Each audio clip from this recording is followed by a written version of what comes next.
उसके लिए मैंने फ़िश को अच्छे से वॉश कर लिया है। अब हम इस पे मसाले अप्लाई करेंगे। ये देखिए, ये मेरे पास है लहसुन अदरक का पेस्ट। ये तकरीबन 1 चम्मच हमने इसमें ऐड किया। और ये हमारे पास है अचार गोश्त मसाला का 2 चम्मच हम इसमें यूज़ करेंगे। और 2 चम्मच हम इसमें दही ऐड करेंगे।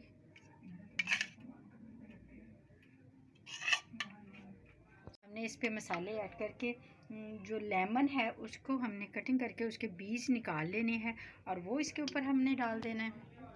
आप अपनी फ़िश की मिकदार के हिसाब से उसमें ऐड कर ले सारी चीज़ें। ये मसाले हम इसको अच्छे से इस पे लीमू को अप्लाई करने के बाद हम इसको सारे मसाले को अच्छे से, मैंने जो फ़िश ली है ये मेरे पास है तकरीबन 2 kg।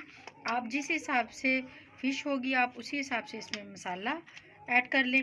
इसको करने के बाद आप इसको अच्छे से इसमें मिक्स कर लें और मिक्स करने के बाद हम तकरीबन इसको 1 घंटे के लिए रख देंगे। गाइस देखें, फ़िश हमारी बहुत अच्छे से मैरिनेट हो गई है। इसको हमने मसाला लगा के 1 घंटे के लिए रखा था। अब इसका मसाला बिल्कुल अच्छी तरह इसके अंदर जज़ब हो गया है। अब हम इसको मैदे में कोट करके फ्राई करेंगे।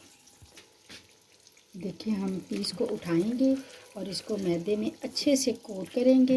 इसको बिल्कुल अच्छी तरह इसका जो मसाला है, जो पानी है इसमें, वो इसमें मैदे में जज़ब हो जाए। इसको अच्छे से हम करने के बाद फिर हम इसको अब गरम ऑयल में डाल देंगे